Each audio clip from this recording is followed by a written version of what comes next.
নমস্কার বন্ধুরা, রূপাস কিচেনে সবাইকে স্বাগতম। আজকের রেসিপি নরম তুলতুলে সুজির মালাই কেক। বানানো খুবই সহজ, আপনারা যে কেউ খুব সহজেই বানিয়ে নিতে পারবেন। আশা করি রেসিপিটি আপনাদের ভালো লাগবে। তাহলে চলুন দেখে নেওয়া যাক। শুরু থেকে শেষ পর্যন্ত দেখার জন্য আপনাদের কাছে অনুরোধ রইল। সবার প্রথমে একটা বাটির মধ্যে নিয়ে নেব 1 কাপ গরম দুধ। এখানে 200 মিলি দুধ আছে। যে কাপ মেপে দুধ নিয়েছি ওই কাপেরই হাফ কাপের একটু বেশি চিনি দিয়ে দেব। ওজন হিসাবে 150 গ্রাম চিনি আছে। দুধের সঙ্গে চিনিটাকে মিশিয়ে নেব। যতক্ষণ না চিনিগুলো মেল্ট হয় এইভাবে মেশাতে থাকব। গরম দুধের মধ্যে চিনি দিয়েছি তাই খুব তাড়াতাড়ি মিশে যাবে। চিনিগুলো মেল্ট হয়ে যাওয়ার পর দিয়ে দেব যে কাপ মেপে দুধ নিয়েছি ওই কাপেরই 1 কাপ সুজি, ওজন হিসাবে 200 গ্রাম। এবার সুজিটাকেও ভালো করে মিশিয়ে নেব। আমি এখানে ছোট দানা সুজিটা ব্যবহার করেছি। আপনারা যদি বড় দানা সুজি ব্যবহার করেন তাহলে মিক্সিতে 2 থেকে 3 বার একটু ঘুরিয়ে নেবেন। দুধের সঙ্গে সুজিটাকে মিশিয়ে নিয়ে 10 থেকে 15 মিনিট এইভাবে রেখে দেব।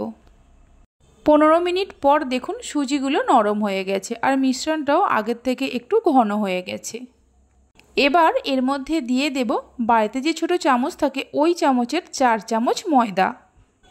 এই সুজির মালাই কেক এতটাই নরম তুলতুলে হয় যে মুখে দেয়া মাত্র মিলিয়ে যায়। 4 চামচ ময়দা দেওয়ার পর ভালো করে মিশিয়ে নেব।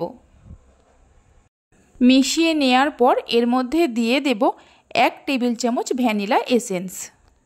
দিয়ে দেব 3 টেবিল চামচ সাদা তেল। সাদা তেলের পরিবর্তে আপনারা মেল্টেড বাটারও ব্যবহার করতে পারেন। দিয়ে দেব বাড়িতে যে ছোট চামচ থাকে ওই চামচের হাফ চামচ বেকিং পাউডার আর তার হাফ দিয়ে দেব বেকিং সোডা। সব কিছুকে খুব ভালো করে মিশিয়ে নেব মিনিট 2-3 সময় ধরে। সব কিছুকে মিশিয়ে নেওয়া হয়ে গেছে।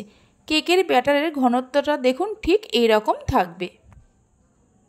কেকটা তৈরি করার জন্য এখানে আমি একটা স্টিলের পাত্র নিয়েছি। স্টিলের পাত্রের মধ্যে তেল ব্রাশ করে নেব। তেল ব্রাশ করে নেওয়ার পর এর ওপরে একটা বাটার পেপার দিয়ে দেব। বাটার পেপার দিয়ে বাটার পেপারের ওপরেও তেল ব্রাশ করে নেব। বাটার পেপারের ওপরে তেল ব্রাশ করে নেওয়ার পর এর মধ্যে কেকের ব্যাটারটা ঢেলে দেব। কেকের ব্যাটারটা ঢেলে দেওয়ার পর এইভাবে একটু ধরে ট্যাপ করে নেব। এদিকে একটা কড়াতে বেশ কিছুটা জল গরম করতে বসিয়ে দিয়েছিলাম। জলটা যখন ফুটতে শুরু করবে এর মধ্যে একটা স্ট্যান্ড বসিয়ে দেব। স্ট্যান্ডের ওপরে কেকের পাত্রটা বসিয়ে দিয়ে ঢাকা দিয়ে দেব 20 থেকে 25 মিনিটের জন্য। গ্যাসের ফ্লেমটা লো টু মিডিয়ামে রেখে 25 মিনিট রান্না করে নেওয়ার পর আপনাদের দেখাচ্ছি। 25 মিনিট পর ঢাকা খুলে দেখে নেব কেকটা রেডি হয়েছে কিনা। তার জন্য এরকম একটা টুথপিক নিয়ে কেকের মধ্যে এইভাবে দিয়ে দেখে নেব। দেখুন টুথপিকের গায়ে কিছু লাগেনি, মানে কেকটা রেডি হয়ে গেছে। এবার গ্যাসের ফ্লেমটা বন্ধ করে কেকটাকে নামিয়ে ঠান্ডা হতে দেব। কেকটা এদিকে ঠান্ডা হতে থাক, ততক্ষণে মালাইটা তৈরি করে নেব। গ্যাসের ওপর একটা কড়া বসিয়ে তার মধ্যে দিয়ে দেব একটা বড় কাপের 1 কাপ জল। জল হালকা গরম হলে এর মধ্যে দিয়ে দেব যে কাপ মেপে জল নিয়েছি ওই কাপেরই হাফ কাপের একটু বেশি গুঁড়ো দুধ। ওজন হিসাবে 150 গ্রাম গুঁড়ো দুধ আছে।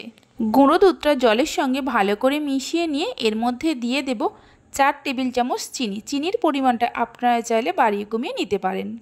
ফ্লেভারের জন্য 2টো এলাচকে থেতো করে নিয়ে দিয়ে দেব। মিডিয়াম ফ্লেমে মিনিট 3-4 সময় ধরে ফুটিয়ে নিয়ে দুধটাকে একটু ঘন করে নেব।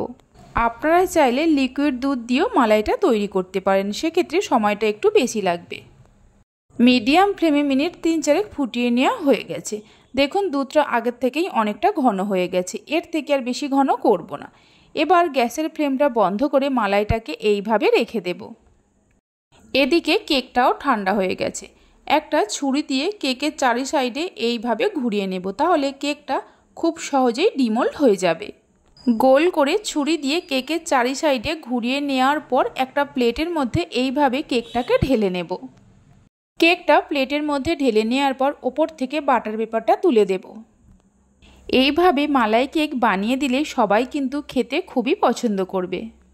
বাটার পেপারটা তুলে নেওয়ার পর একটা টুথপিক দিয়ে কেকের চারিদিকে এইভাবে ছিদ্র ছিদ্র করে দেব, তাহলে মালাইটা কেকের মধ্যে খুব ভালোভাবে ঢুকে যাবে। কেকের চারিদিকে এইভাবে ছিদ্র ছিদ্র করে দেওয়ার পর যে মালাইটা তৈরি করে রেখেছিলাম পুরোটাই এর মধ্যে দিয়ে দেব। এইভাবে একবার মালাই কেকের রেসিপিটি বাড়িতে বানিয়ে দেখতে পারেন। বাড়িতে বানালে খেয়ে আপনাদের কেমন লাগলো কমেন্ট বক্সে জানাতে ভুলবেন না। পুরো মালাইটা কেকের ওপর দেওয়ার পর দুটো পেস্তা বাদামকে এইভাবে গ্রেট করে দিয়ে দেব। এটা আমি দেখতে সুন্দরের জন্য দিচ্ছি, আপনারা চাইলে নাও দিতে পারেন।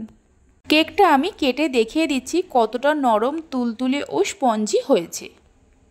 এটা আমি সঙ্গে সঙ্গে কেটে দেখাচ্ছি, আপনারা এটাকে নর্মাল ফ্রিজে 1 ঘন্টা রেখে তারপরেই পরিবেশন করবেন, খেতে অসম্ভব ভালো লাগে। দেখে নিশ্চয়ই বুঝতেই পারছেন কেকটা কতটা নরম, তুলতুলে আর স্পঞ্জি হয়েছে। আমার রেসিপি যদি আপনাদের ভালো লেগে থাকে অবশ্যই একটা লাইক করবেন, আর ভালো লাগলে চ্যানেলটি সাবস্ক্রাইব করে পাশে থাকা বেল আইকনটি প্রেস করবেন। তাহলে আমি যখনই কোনো রেসিপি দেব খুব সহজেই দেখে নিতে পারবেন। তাহলে চলুন ভিডিওটা আমি এখানেই শেষ করছি। আপনারা সবাই ভালো থাকবেন, সুস্থ থাকবেন। ধন্যবাদ।